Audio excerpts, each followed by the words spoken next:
Good morning. Each year, homecoming is one of the most significant events at Itawamba Community College, and I want to welcome you today to this beautiful campus on a slightly cold, but now dry, homecoming day, and to this special recognition honoring the 2017 Alumnus of the Year co-recipients and the Athletic Hall of Fame inductees. Today we honor 4 individuals who have achieved success and who have a special connection with the college. Our 2017 Alumnus of the Year co-recipients, John and Beth Cleveland, Fulton natives and residents of Kingwood, Texas, and Athletic Hall of Fame inductees, Elaine, Fagan, Battigan of Dublin, Ireland, and Duce, Staley of Philadelphia, Pennsylvania. Today we also recognize several special guests who have joined us for this significant event in the life of Itawamba Community College. Would you please stand as you were introduced? I have Richard Davis with our Alumni Board, as well as Joey Cox from the Alumni Board, and Bunky Goza from the Alumni Board. Let's give them a round of applause for this.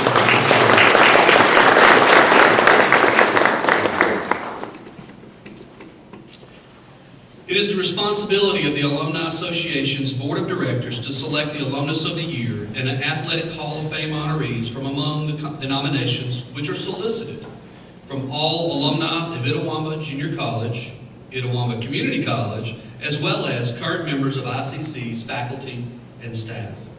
It is my pleasure to work with such a committed and dedicated alumni board, especially President Melville Applewhite of Amory, who will bring greetings on behalf of the Alumni Association. Melville, come forward.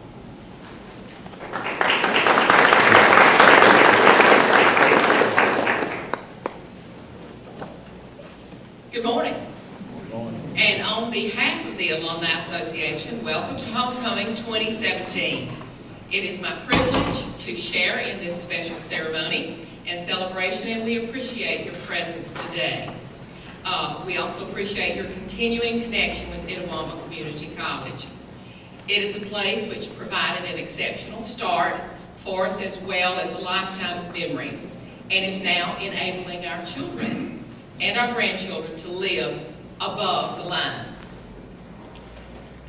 Although its face and its students' faces have changed over the years, ICC continues to be a special place.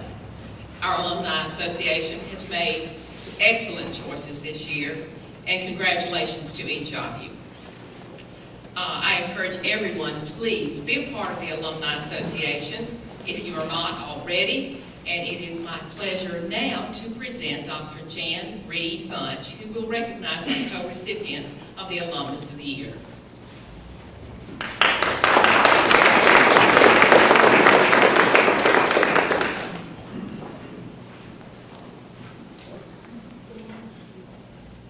It is my pleasure now to recognize the 2017 Alumnus of the Year co-recipients, John and Beth Cleveland.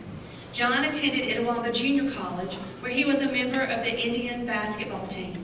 He earned a bachelor's degree in civil engineering from the University of Mississippi and additional leadership training at the Thunderbird School of Global Management. He currently holds the position of Central Region and National Gas Manager for ExxonMobil's United States Lubricants Business Unit. The former Beth Reed, who also attended IJC, earned the Bachelor of Arts in Education degree at the University of Mississippi. She has held various positions in teaching in the public and private school systems, as well as volunteering in multiple nonprofits supporting underprivileged children at risk. The Clevelands are involved in numerous city activities. They led a fundraising effort generating over $2.5 million for Westfield High School athletics, as well as among other benevolences, holding membership in the prestigious Woods Order at the University of Mississippi and the Harding University President's Circle. And last but certainly not least, the Clevelands have established 2 endowed scholarships and stipends here at Itawamba Community College for math and science students and instructors, and have a 3rd one on the way.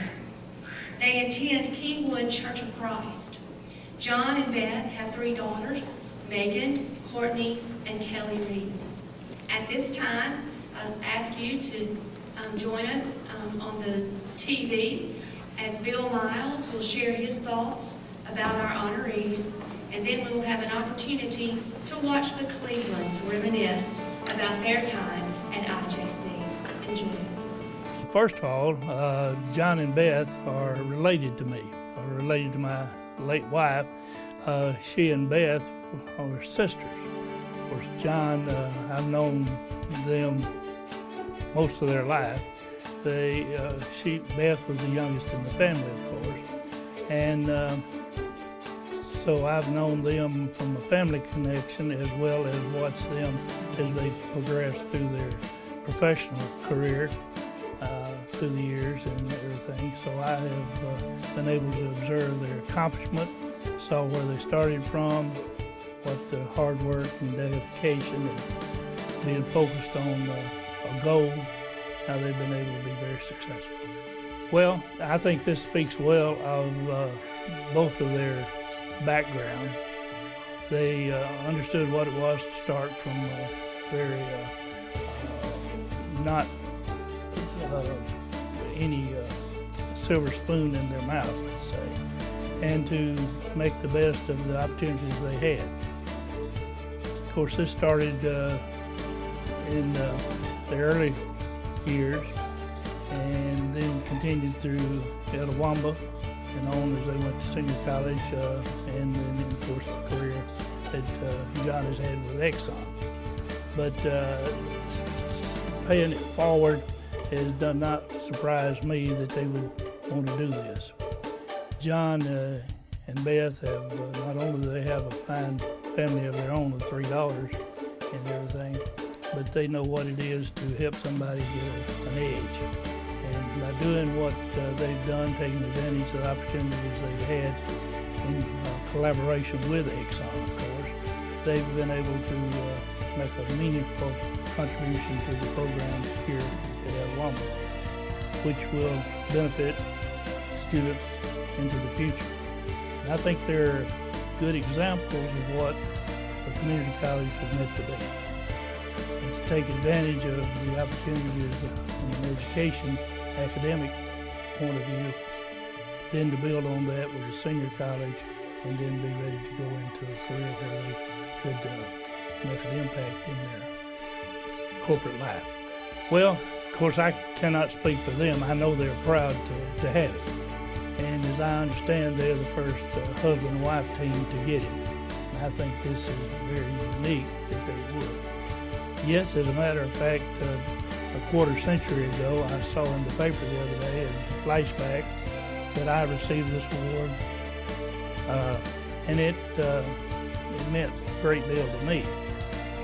Of all the honors that I had the opportunity to receive, I consider this to be a signal honor because of what the community college meant to me, and I think I can understand what it means not only to me, but what it means to the Clevelands and what it means to many others who've come through here, and of course the impact that it will have into the future.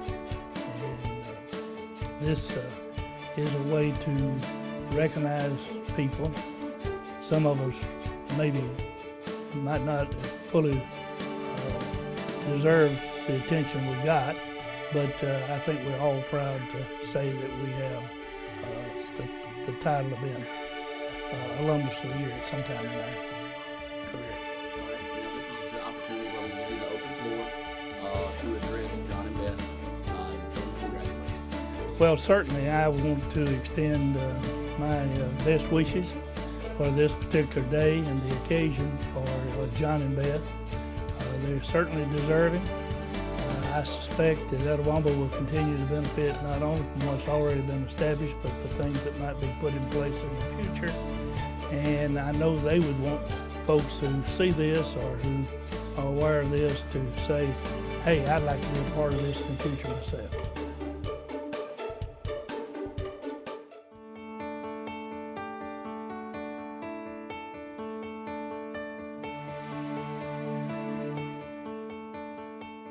First of all, we're very honored to be selected as the Alumnus of the Year. Quite frankly, very honored that they selected both Beth and I.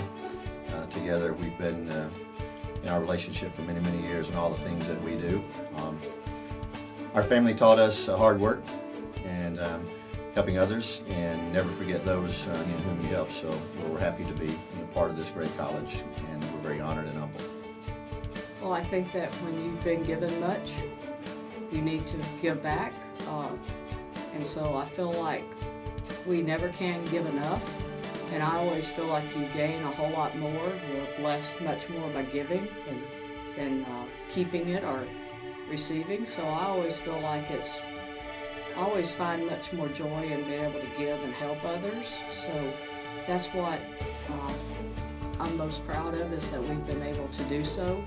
And I want to continue to do that and help those who I feel like give them the chance to do better for themselves, and most importantly is to maybe give them a chance to have education and go. I think that's the most important thing we could possibly do, is to help others to further their education. Education is the cornerstone of economic development, and for us, having grown up here in the county, had great families, hardworking families that supported us, encouraged us to achieve our objectives, achieve your potential, really.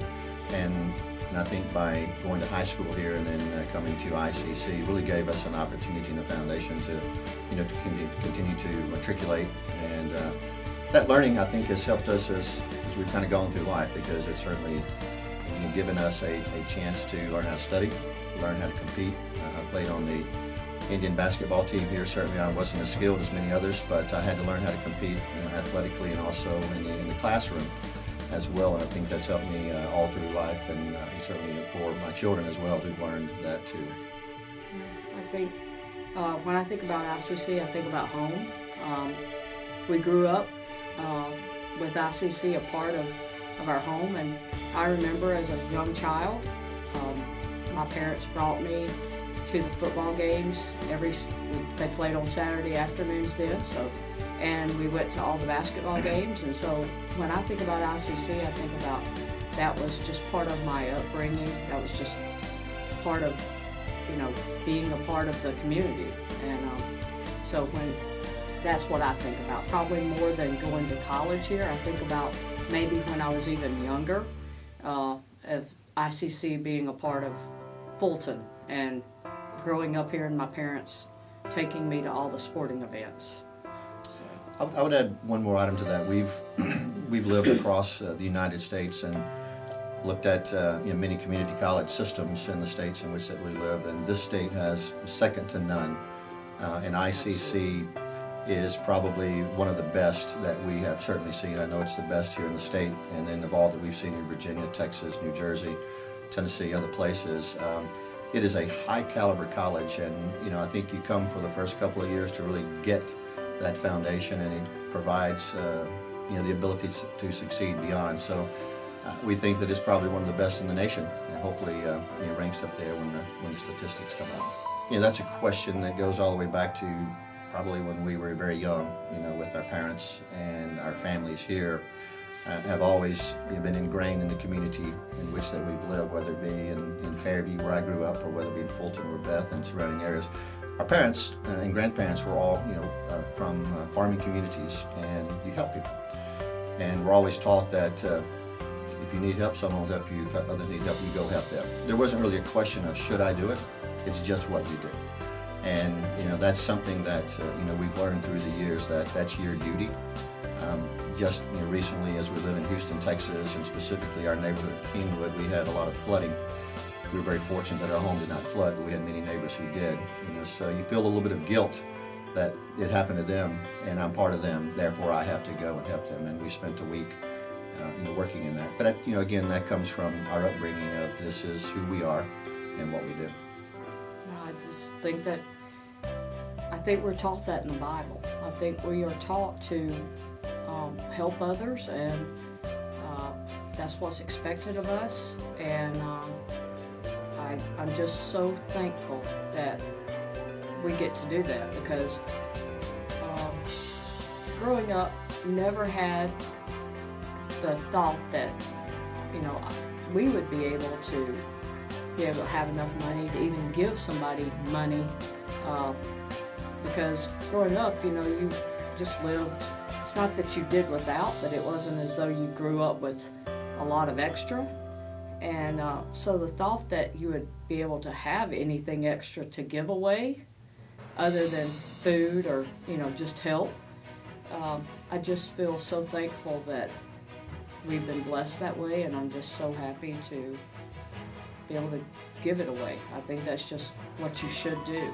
I remember going back to high school, and we both competed in high school basketball. You know, both played point guard for IAHS, and you know, I certainly wanted to continue to play beyond that. And I do remember the day that you know, Wayne Newsom, you know, and Mike Nanny had said, "We're going to give you a chance to play." And they said something during that, is that, you know, you have a work ethic that's second to none. And you know, I thought that was pretty cool. You know, at the time I didn't really think about it that much, other than I'm going to get a chance to play, you know, beyond high school. So I thought that was pretty cool. Then I recognized that who I was competing with were way far superior than I, so I had to up my game a fair bit.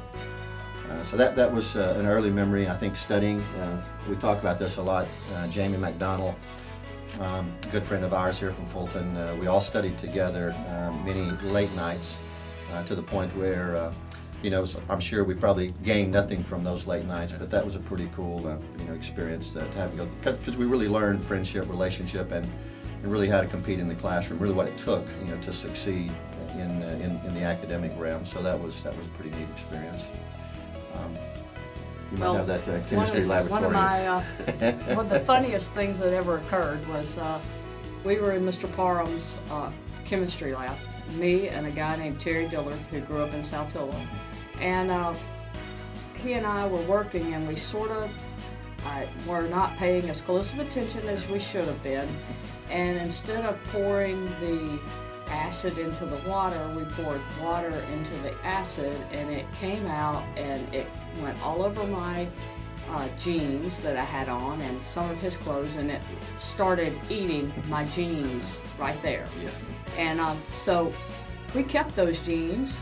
I did keep them and put them on a scarecrow for several years. Probably 20 years that and we went with my us. kids, every year I was like, okay, they were like, "Oh, those jeans are just awful." I'm like, well, this is what happened, and I just kept them because it was so funny that it occurred. So every time we see Terry, he still talks about, speaks of that. You know what?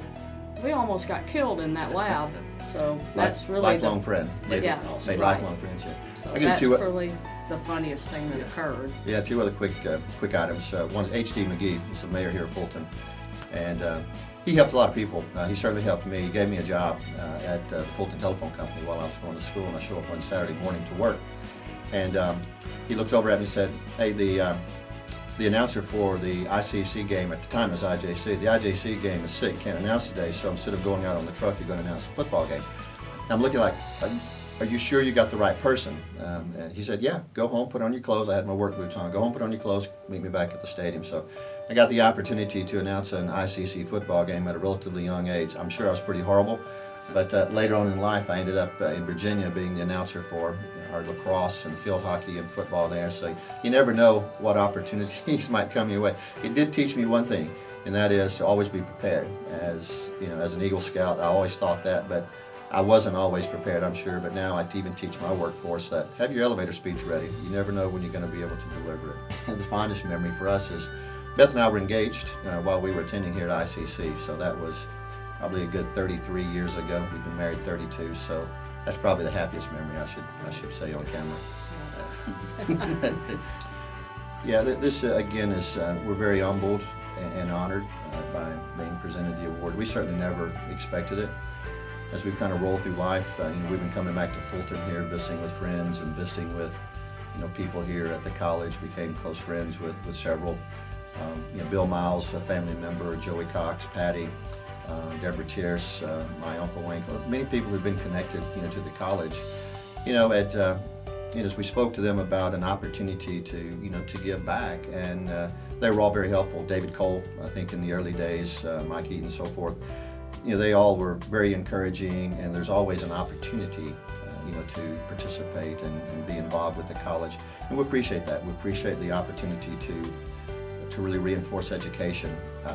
That is why we are where we are today and sitting in this chair, is the education that we received here, and the education, particularly of a few of the professors and instructors, Jim Long, Herb Parham, Ken Bishop, Dixie Russell, Billy Sneed. I can remember those, sitting in those classes, Charles Riley, the humanities side, so I'm sure I'm forgetting someone. But there's a lot of people that influenced our lives, and now that we've gotten a little older in life, we get a chance to reflect upon those who touched our lives, and then you kind of sit down and think, what can we do to help others?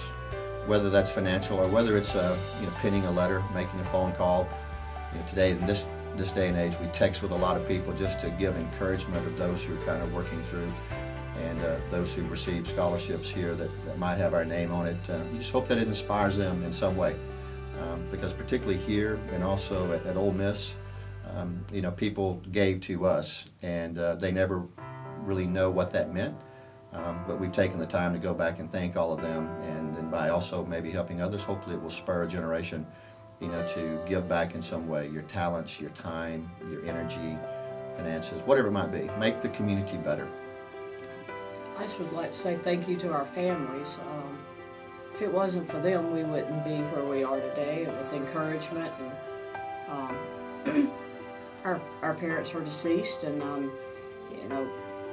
I wish that they were here to, see what occurred with us. I mean, we had become somewhat successful before they died, but I hate that they didn't get to see this, but they would have enjoyed seeing us. But I'm thankful to my family and John's family that, they've encouraged us, and we were one of the few of our family that moved away, and they didn't make us feel guilty for moving away, because that was the opportunity he had for a career, and so I'm thankful for them for the encouragement.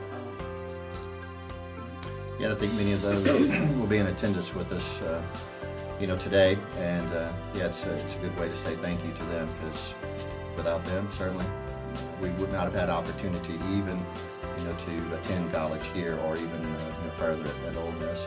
Spent a fair bit of time mentoring, and actually this past week I've been recruiting students at Ole Miss for ExxonMobil, the company in which that I work. And the values that we have are beginning with integrity and honesty. There's no degree for those. You may be of higher intellect, but there's no degree of integrity and honesty. Either you are or you aren't. So those are foundational. Creativity, the ability to overcome adversity. If you fail, which is one of the questions that I ask each of my potential candidates, I want to know the most horrible story where you failed. What did you learn from it, and how did you overcome it? Because if you have not been able to overcome adversity, then you probably don't know how to navigate life. So that's certainly something that we value. Diversity. As Beth and I have lived across the United States and traveled the world, you find that ideas come from different cultures, different races, different socioeconomic backgrounds, different genders. And we value that as a company, we value that as a society, and I think that everyone has something to contribute. And I believe that is very, very important. The other part of it is have a work ethic second to none. Refuse to lose whatever skills you have. Do your personal best. You may not be the best, but do your personal best each day when you get up and compete. I think it's an attitude. So you can either choose to be happy or you can choose to be sad. And as we've moved around, our children had to get used to, different area. I had to get used to a different spot, and but choose to make the very best of whatever your situation is. Go out and meet people. Learn from someone who grew up in a completely different area than you did, and just make a choice to be happy, make a choice to be positive, because it is your choice. And so, like he said, take on learning from those who grew up completely different, who have completely different outlook than you do. you will grow so much from those that you meet, wherever they are. Everyone has a story, and value them no matter what they are, or where they've been, or the situation they've grown up in, because you'll be better for it. So that's my, just be positive and be happy. We just thank ICC, Dr. Allen, Dr. Bunch, Jim Ingram, and those who were part of the board who selected us. Again, we're very honored and humbled. Thank you. Thank you. Ladies and gentlemen, the co-recipients of the 2017 Alumnus of the Year, John and Beth Cleveland.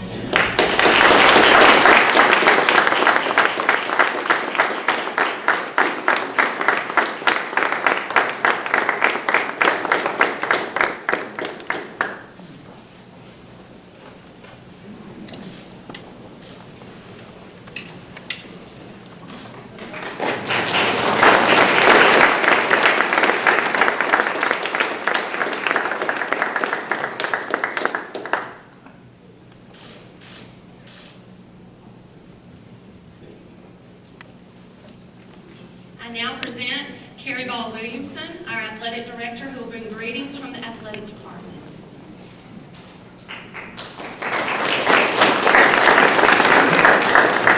Good morning. What an exciting time to be in ICC. On behalf of our coaches, staff, and student athletes, welcome to homecoming and this ceremony, which honors new inductees into the Athletic Hall of Fame. At ICC, we take pride in our student athletes, and we strive to represent you, our loyal supporters. This year, 4 of our teams earned NJCAA Academic Team Honorable Mention, including women's soccer, women's tennis, softball, and men's tennis. And 37 student athletes earned individual national academic recognition. We're extremely proud that our athletes are truly student athletes. We in the athletic department invite you to visit us often as we compete for championships. We appreciate you coming today, and we're glad to have you as part of the ICC family. It is a pleasure to present Melville Applewhite, who will recognize the first inductee into the ICC's Athletic Hall of Fame for 2017.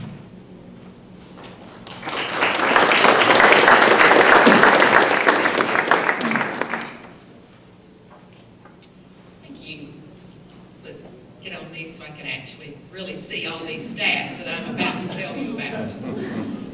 Our first honoree is Duce Staley. He is a 1995 graduate of ICC, where he was an NJCAA All-American. He's been the running backs coach for the Philadelphia Eagles since 2013.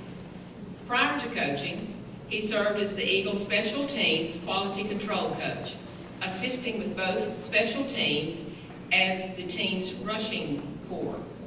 He was third-round draft choice for the Eagles in 1977 from the University of South Carolina, where he was elected to the Athletic Hall of Fame in 2012. A multi-talented running back for the Eagles from 1997 to 2003, and for the Pittsburgh Steelers from 2004 to 2006. Duce gained 5,785 yards during his career, including 4,807 with the Eagles, 5th most in the team history.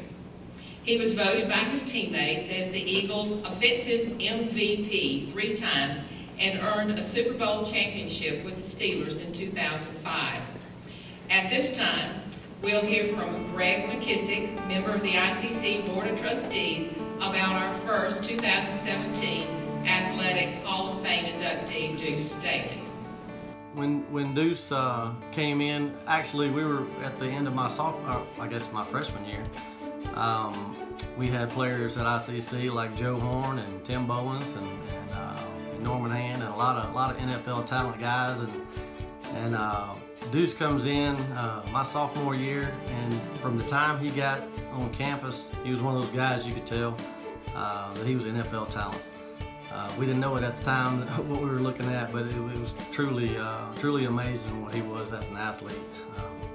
His ability was above and beyond what we had seen especially as a skill position player. One of the things I remember about Duce is his ability as an athlete to do everything involved with football.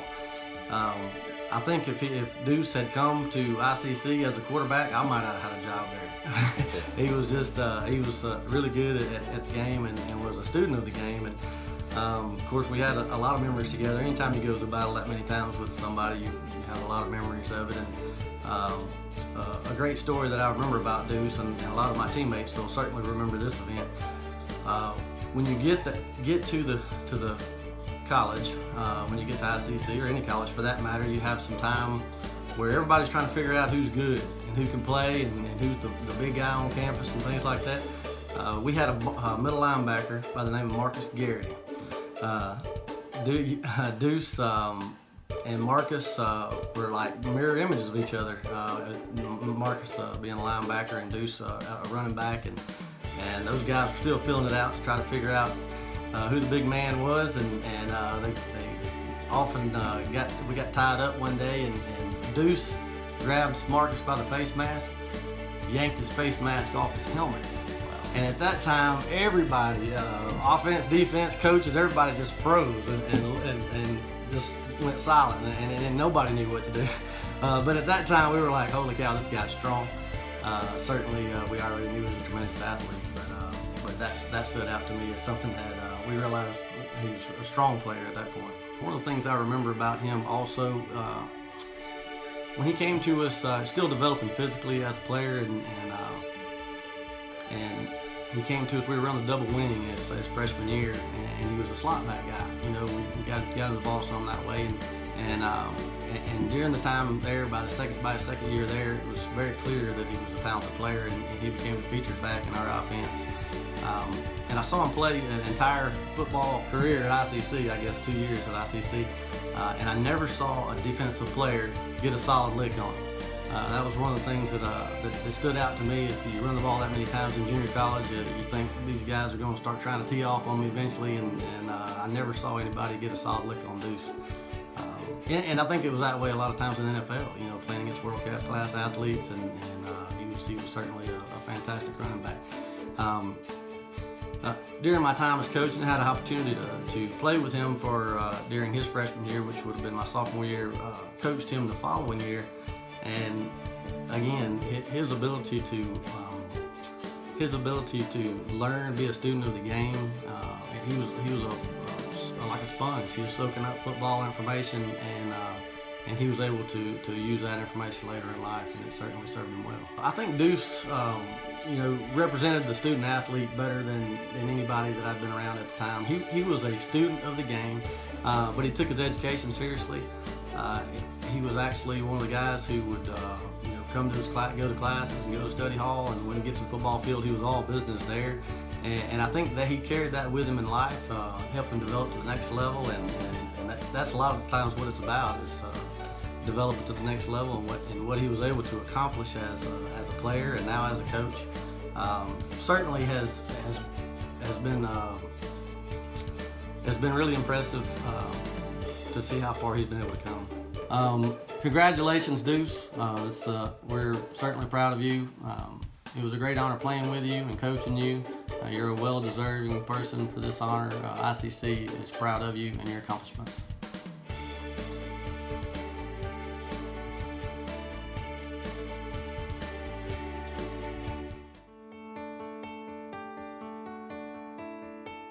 Former ICC great Duce Staley was a member of the 1993 and 1994 football teams that featured future NFLers such as Ron Dixon and Jason Ferguson. During his sophomore season, ICC finished 8-3 and won the North Division Championship, with Staley earning MACJC All-Star and NJCAA All-American honors. Staley signed with South Carolina, and as a senior, he was ranked 13th in the nation in rushing with 1,116 yards. In his 2-year career with the Gamecocks, Staley rushed for 1,582 yards, 45 carries for an average of 4.6 yards per carry. He also caught 59 passes for 489 yards and 2 touchdowns. Staley was drafted by the Philadelphia Eagles as the 71st pick in the 3rd round of the 1997 NFL Draft. He became the Eagles' starting running back after his rookie season, and under the direction of Coach Andy Reid, Staley developed into the team's perennial leading receiver through the screen-heavy West Coast offense. After leaving the Eagles in 2003, Staley signed a 5-year contract with the Pittsburgh Steelers, a team he rooted for as a child. He instantly became the #1 running back for the Steelers and was seen as the eventual heir apparent of Jerome Bettis. Staley played in 10 games during the 2004 season and rushed for 830 yards. He only scored 1 touchdown as Bettis took most of the goal line carries that season. Set back due to an injury in 2005, Staley rushed for 148 yards in 5 games, averaging 3.9 yards per carry. Staley and the Steelers went on to win Super Bowl 15, giving Duce his first ever NFL championship. Staley officially retired as an Eagle during the Eagles and Giants game on December 9, 2007.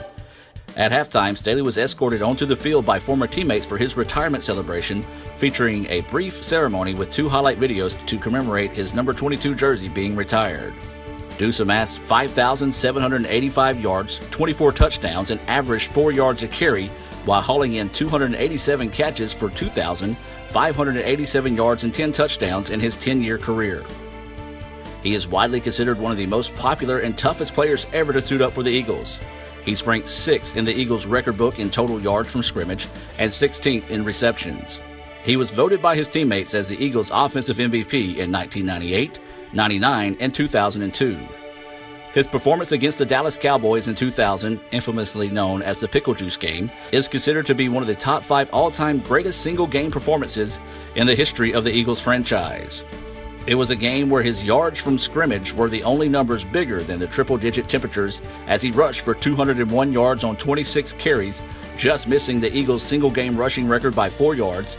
He also added 4 catches for 61 yards for a total of 262 yards of the team's 306 yards of total offense in the game.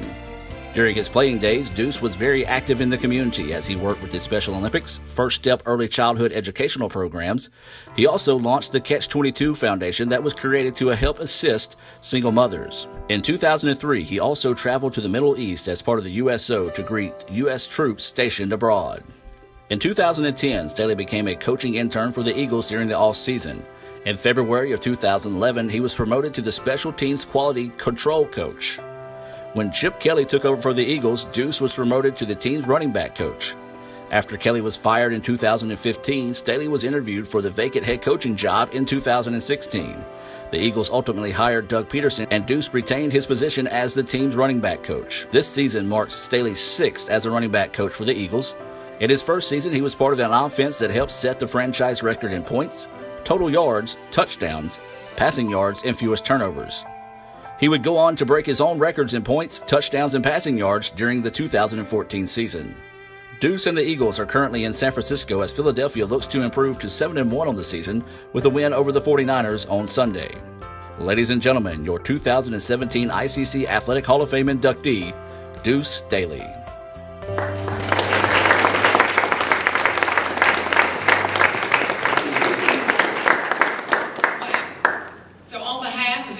Community College, it is our pleasure to present this award to Duce Staley.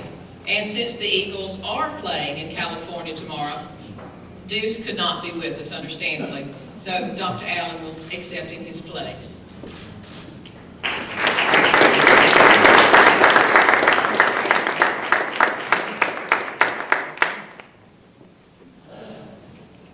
Thank you, Melba, and the Alumni Board for this significant honor for Duce. I was hoping there was some tickets attached to it for the game tomorrow so I could get it to him, but I don't think that's the case, right? Oh well, I can hope. At this time, I would like to introduce longtime ICC head tennis coach Paul Johnson as he will recognize our second honoree.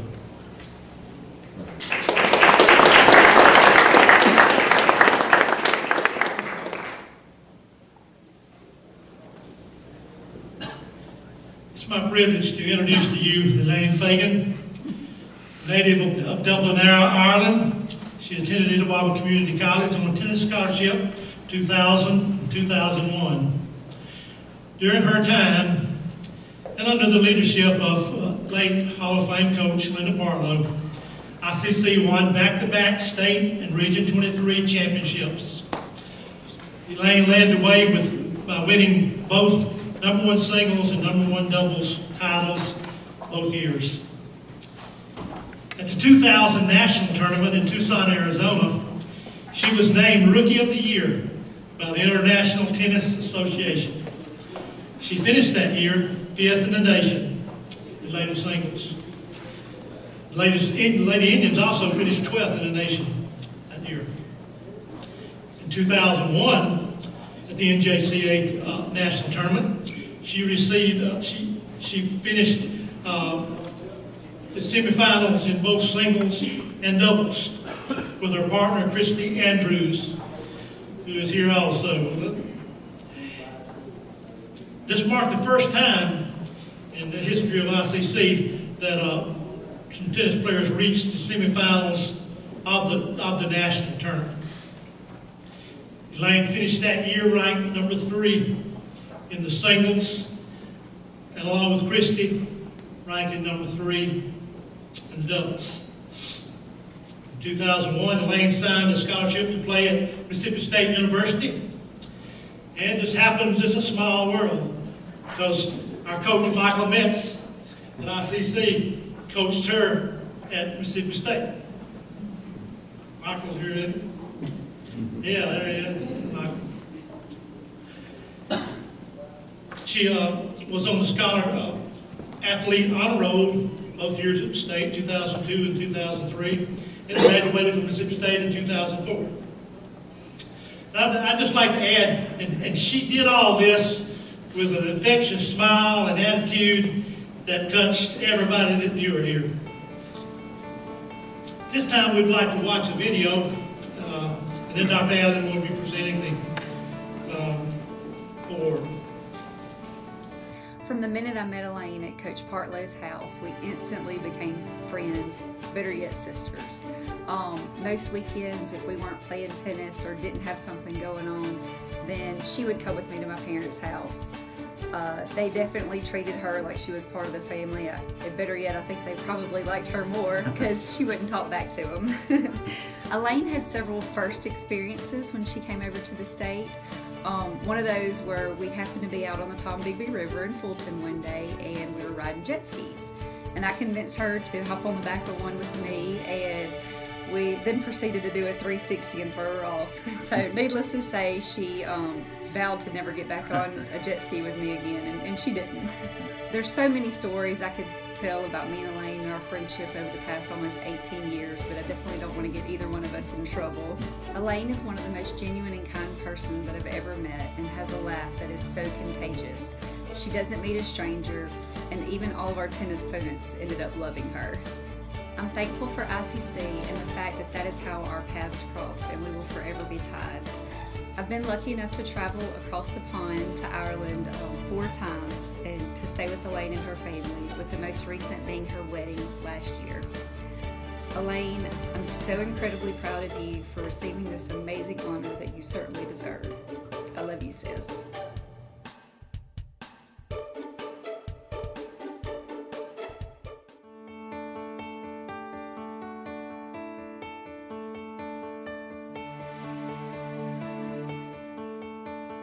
It's really quite a humbling experience to find myself here at ICC to receive one of the Athletic Hall of Fame awards. And I'm very thankful to the ICC Alumni Association Board of Directors for this honour. I'm delighted to be sharing this day also with 3 very other special people. Well, not really from Mississippi, from a small little town in Ireland. I got a phone call from a college in Mississippi, and he asked me would I like to come over because I had good tennis results in Ireland. And he said, would you like to come over and play for my school? And I said yes. And then he said I had to go and get my SAT scores. Well, my love of sports was a love of sports, and my academics needed work on, really, to be honest. So he said, okay, well, if you went to junior college for a year, will you come and play for me then? And what did I say? Absolutely. So he rang Coach Partlow, and Coach Partlow then rang my parents on the 3rd of December 1999, and by the 3rd of January in 2000 I had arrived. But with that I had a piece of paper that had Coach Partlow's picture of her, and that's literally what I arrived with, hoping she was picking me up. she introduced me to the world of ICC, really, and introduced me to all the people that I got to know. And she was like a Mississippi mother to me, really, to be honest. Well, first of all, the adjustment of getting into the car on the other side, driving on the other side of the road, but adjusting into school life and adjusting into a college life, which, you know, it was difficult because obviously I left my family at home and I didn't know anybody. But the girls literally just showed me the world as well. They showed me what ICC and college life is about. ICC to me was the family. They just embraced me, they took me in. I was one of their own, literally. I went home with the girls every weekend. And to me, I absolutely, like, that was the rooting of my ICC and my Mississippi experience. When I arrived here, they were my friends, and when I left here, they're my family. And literally, to me, ICC was my family. And they're still now today, like lifetime friends. Well, let's just say it was a lot of fun. We laughed because I got thrown off and I actually couldn't get back up. So we just laughed for about a half an hour, I'd say, trying, literally, because you had your life jacket on, but that's only one of the thousands of memories that we have. Another experience was when we drove, because we got to the nationals with the tennis that year in 2000 it was, and we drove to Arizona to get to the nationals, and on the bus for 24 hours. I mean, there was stories told, and it was a lot of fun. That was another experience in itself, to go from being the only international student to then go where Mississippi State, where the whole team was international. And like that again, met another set of friends and stuff like that. But the girls that I met here also went, a good few of them went to Mississippi State, so that was another big family reunion again. When I finished my degree, I got a physical education degree. And after that I went down to Florida and I was a physical education teacher for a year. So I went there and I was still obviously stayed in touch with the girls, but then my visa, they gave you a year visa, and then I went back home then. But through that, like, it was emails, it was phone calls, and now obviously we have Facebook and you have, like, you're able to keep in touch an awful lot more and to see what's going on in everybody's life. So that was a really good thing, I suppose, for me to be that far away but yet feel so close to everybody as well. Yeah, I'd like to thank my parents, really. I'd like to thank them for having the confidence and faith to let me come over here by myself, not knowing so, and to come out of here. Like, I'm still speechless, to be honest, that I am here today for this special occasion. Ladies and gentlemen, the 2017 Athletic Hall of Fame inductee, Elaine Fagan Battigan.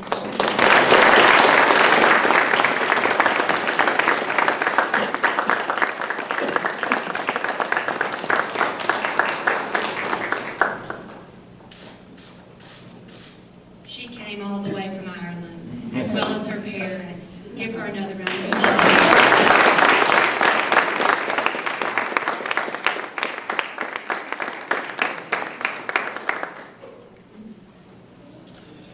What a wonderful set of recipients today. Little did I know that Beth actually created, as a high school student in the late 80s, little did I know that I really owe my acid jeans that I owned at that time, acid wash jeans, to Beth. You created those, I just didn't know that.